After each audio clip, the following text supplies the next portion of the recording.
So we are going to check out Konstantin Kisin's guest appearance on Diary of a CEO, where they are talking about challenges with West and illegal migration, issues that a lot of Western countries are not dealing with. This is a topic that's being discussed a lot now, and outside of discussion in much of these countries, outside of Poland, not a lot is being done. There are talks of things being, changes happening in Germany. There are British politicians such as Rupert Lowe and Nigel Farage who are supposedly trying to get stop the flow of illegal migration, but it doesn't look very promising. Let's get right into it. And you think communism is bad? I grew up in the Soviet Union, so yes, I do think communism is bad.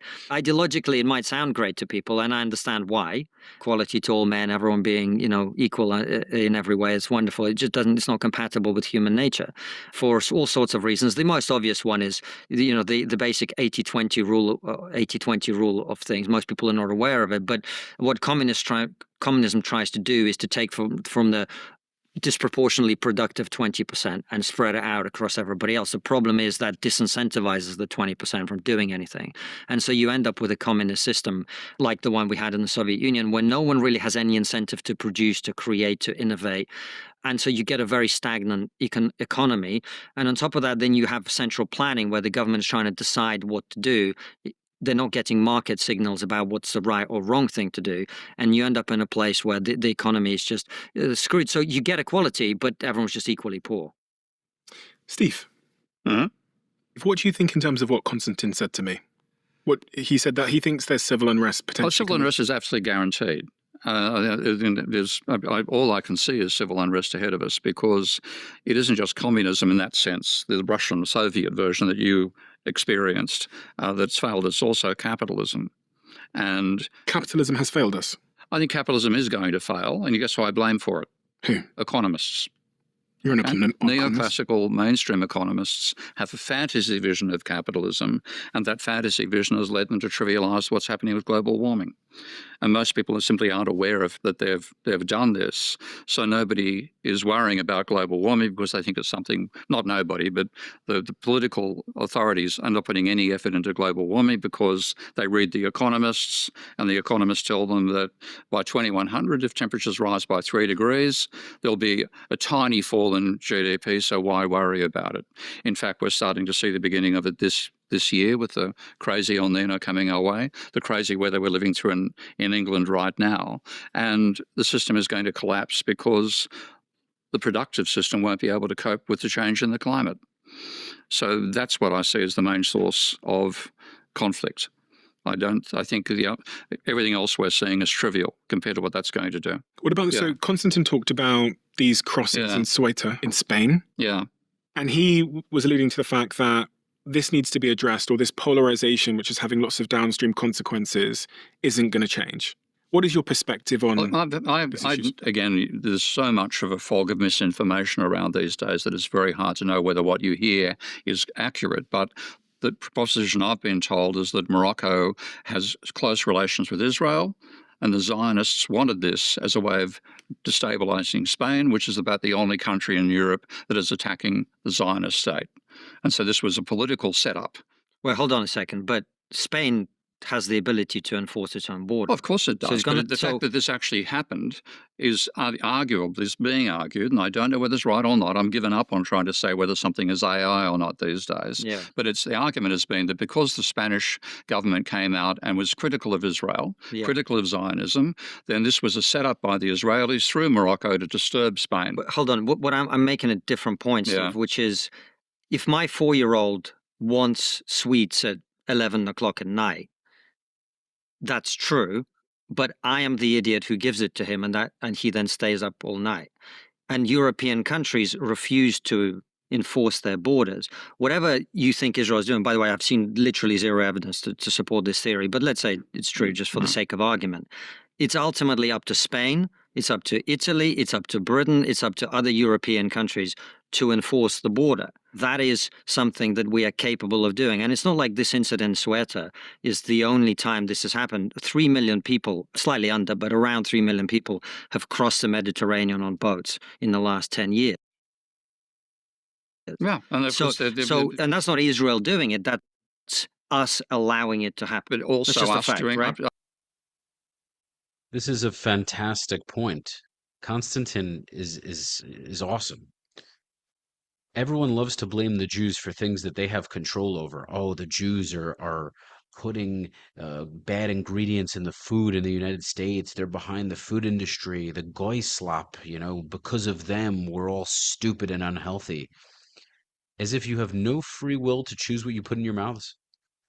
Like, let's even say, for argument's sake, the Jews are putting the crap in the food.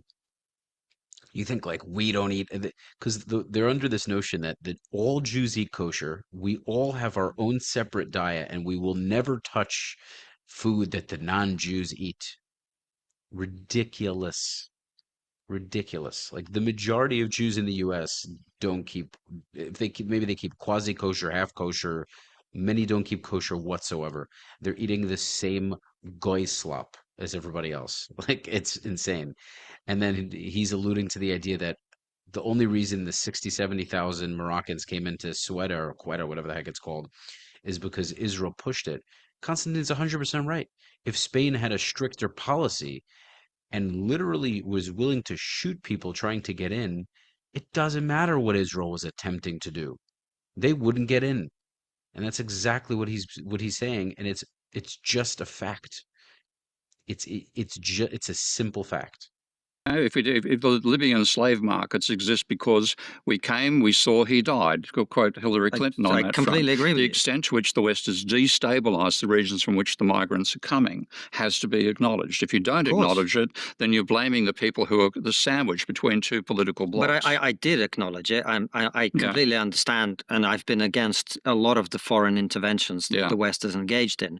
But a lot of people, and we know this from surveys, from interviews, from the types of people who come, most of these people are economic migrants. Doesn't mean that they're wrong to pursue a better life, but they want to move to Europe. And look, this is not me saying it. It's a friend of mine who's an Iraqi, and this is what he says. He says, in the Middle East, we have a saying. If you want to work, you go to America. If you want to live on benefits, you go to Europe. We are creating an incentive structure in Europe that allows people to come and feel like this is a place in which we will provide a life for them that they don't have to provide a life for themselves in.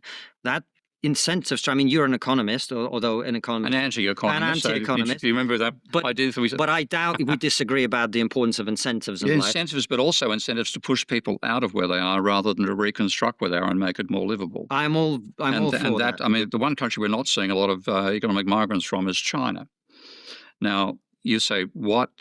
China's very Nonetheless, far away. Nobody wants to leave the place because it's booming. If there was an economic stagnation in Europe, would this subject be as inflammatory for people? Would this be weaponizable? Again, we're failing on all sorts of fronts, and the UK is not a booming economy. You've often said, Konstantin, that we're spending too much money. Well, we're borrowing money now to pay off money we borrowed before. This is wrong. Tell me why. Okay. Have you ever done accounting? I've done my own accounting. Okay. Probably, do the accounting, badly. and you'll see the government does not borrow when it spends more than it takes back in taxation. You were asking me about us spending too much money. Yeah. I don't want to get bogged down on this. The reality is, if you spend more on welfare than you do on defense, or if you spend more on welfare than you do on education, or if you spend more on welfare than other things, you're not spending money to help somebody get the mental health intervention they need to get back into work. That's not what we do in this country. And Andy Burnham actually is talking at least about attempting that. What we do instead, and we've had people like Fraser Nelson, who was the editor, I think he was the editor of Spectator at the time, now he's at the Times, who's done a lot of research into this. And what he basically came to is that what we're really doing is putting people in a position where they are getting money in order not to get back into work. The incentive structure is such that it actually makes no sense for them to get a starting job, which will not necessarily be well paid. But the tax incentives just mean that they're actually better off on welfare. If you do that, and if you spend a significant portion of your budget on that, Plus, you've got an aging population, so you're spending a tremendous amount of money on pensions. Pensioners vote. There's lots of them. They have the ability to make sure the government is really looking after them. If you do that over time, your ability to do productive things, you talked about productivity, is not going to be there. And by the way, the difference between the US and Britain and Europe more broadly, in my opinion, is partly cultural. You've moved to the US recently, or you certainly spend a lot of time there. There is a business mindset that exists in America that just isn't there here. And the other thing is, their attitude to what we call welfare, what they call entitlements, is different. And there's a good and bad side to that coin. In America, you really, really have to work very hard to survive. Because the welfare system isn't there to catch you when you fall nearly as much. You don't get the same quality of healthcare if you don't have the money to pay for it. You can fire and hire people much more easily, as you know, as an employer. All of those things mean that the U.S. economy can accelerate a lot faster. But, I always say America is a great place to be rich, hard place to be kind of middle class, and a very difficult place to be poor. Europe is kind of the other way around. And so I think those are some of the differences in productivity as well. I'll agree with Konstantin that America does have that can-do attitude, and they also do have the attitude that failure is the first step on the ladder of success. Okay, there is an expectation or acceptance that people can fail and then recreate. It's not a stigma in America, where it's more of a stigma over in the United Kingdom and Europe. So I think that is part of it. It's also the scale of the American economy. England, I think, has suffered more from the Thatcherite twist, cutting back government spending, meaning people have less money in their pockets to spend, meaning there's less economic activity, meaning you've got to go into debt to be able to start a business. All these things end up slowing down the rate of economic growth. America has not made the same mistake that the European Union had made with something like the Maastricht Treaty. There are elements of the American system which give you a higher rate of technological innovation and development than England gets. For sure. So, Steve, just to pick up on some of those points then, are you saying that the UK don't have a spending problem? No, they don't have. They have the problem. They're not spending enough. The government should be spending more. The government should be spending more money. On what? Opposite. On what? Education, welfare, infrastructure, dams for a start. You know how many dams, one of the reasons that we've got a potential crisis in the UK right now is the UK, after privatising its water 40 years ago, has one less dam now than it had 40 years ago. So you want the government to spend more? The government should be providing the infrastructure, the foundation that enables economic activity to occur. Yeah. That's what we're seeing happening in China. And that's why China is outperforming the rest of the world. All right. So there seems to be a disagreement with capitalism. It seems that both guests agree that communism isn't good, but that other gentleman believes that capitalism also is faulty. And it is, like any system. But capitalism has been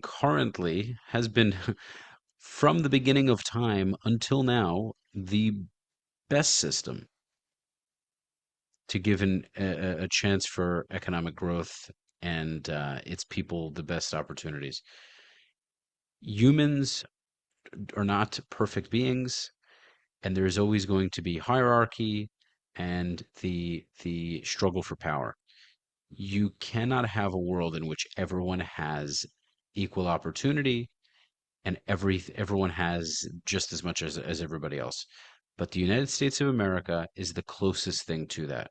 If you come here, or if you were born here and you're willing to work hard enough and really go after what you want with all the tenacity you have, you at least have a shot at getting where you want to be.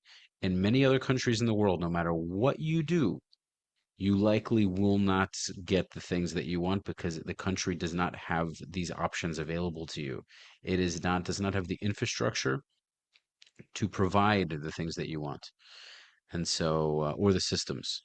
So until there's a better alternative, capitalism is the way. Leave your thoughts in the comments. Subscribe to the channel. Follow me, Rafi the Realtor, for all of your real estate needs in South Florida. And you can support the channel via the Buy Me a Coffee link in the pinned comment or description. Until next time, peace.